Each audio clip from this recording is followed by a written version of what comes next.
हाय, good morning. स्वागत आहे तुमचं आपल्या लाडक्या यूट्यूब चॅनलवरती. आणि आज आपण असा व्लॉग बनवणार आहोत की भात लावणी करताना शेतकऱ्याला काय अडचणी येतात आणि कसं कसं असतं, काय प्रॉब्लेम असतात, ते सर्व आपण या व्हिडिओमध्ये दाखवणार आहोत. आज आमच्याकडे खूप पाऊस आहे, पाहू शकता तुम्ही, आणि कसं हिरवेगार आहे सगळं.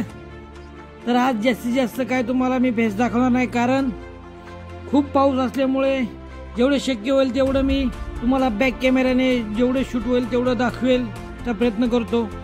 चला तर आज आपण आपल्या वावरात जाऊया. वावरात म्हणजे आमच्या शेतात आम्ही गावाकडे शेत म्हणतो. चला जाऊया.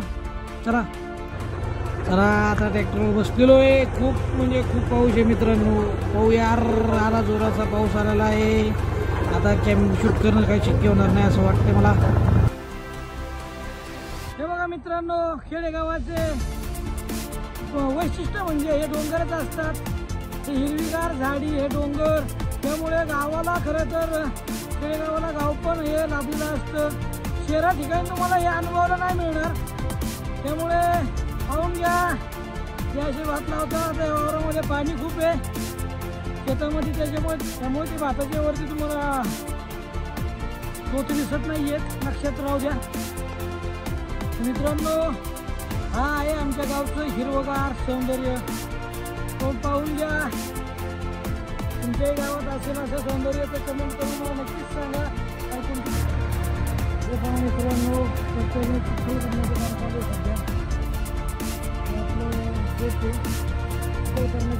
आहे.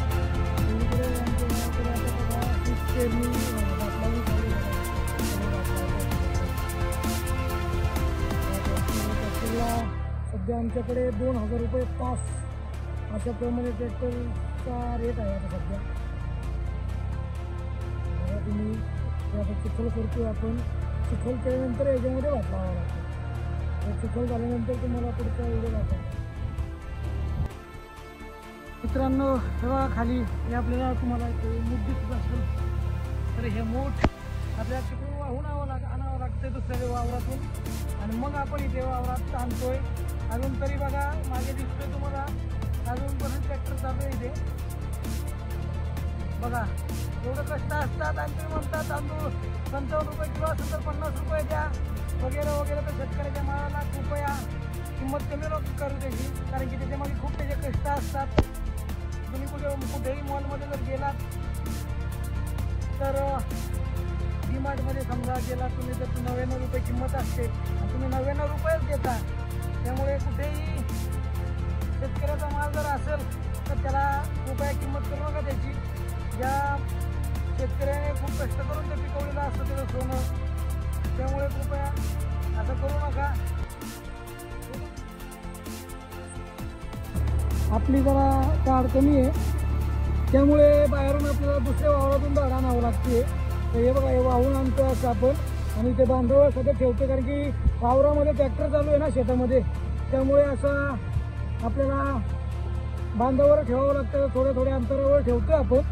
हा बघा, तिकडे पुढे पण जरा ठेवलं आहे, मग दिसणार नाही, थोडंसं लांब आहे त्यामुळे. आणि असं आपण बघा तिकडून येते आमच्या अर्धांगिनी घेऊन जरा असं आपल्याला वाहून आणावं लागतंय. हा बघा मित्रांनो, हे ट्रॅक्टर अजूनही चालू आहे आपल्या शेतामध्ये. मित्रांनो, एक छोटंसं तुकडं आहे, त्यामध्ये पण ट्रॅक्टर आपण लावलेलं आहे आता सध्या, बघू शकता. हे अशा पद्धतीने भात लावलं जातं. किती कष्ट करावं लागतं बघा. ऊन, पाऊस, वारा, कोणाची प्रमाणे वाढतं, या गोष्टी कराव्या लागतात. असा आपला व्हिडिओ आवडला असेल तर लाईक करा आणि चॅनलला सबस्क्राईब करा. हे बघा मित्रांनो, अशा पद्धतीने भात लावली जाते. दिसतोय का तुम्हाला? असं भात लावलं जातं. तुम्हाला आपला आजचा व्लॉग आवडला असेल तर कृपया आपल्या व्हिडिओला लाईक करा आणि चॅनलला सबस्क्राईब करायला विसरू नका. धन्यवाद. पुन्हा तुम्हाला आमच्या गावची व्हिडिओ दाखवतो, आणि आपला व्हिडिओ खूप लांब होईल, त्यामुळे आज इथेच थांबवणार आहे मी व्हिडिओ. हे डोंगर दाखवते तुम्हाला मी आता. एकच मिनिट थांबा. बघा कसं सौंदर्य आहे. असं सौंदर्य तुमच्याकडे जरी असेल ते मला कमेंट करून नक्की सांगा. धन्यवाद.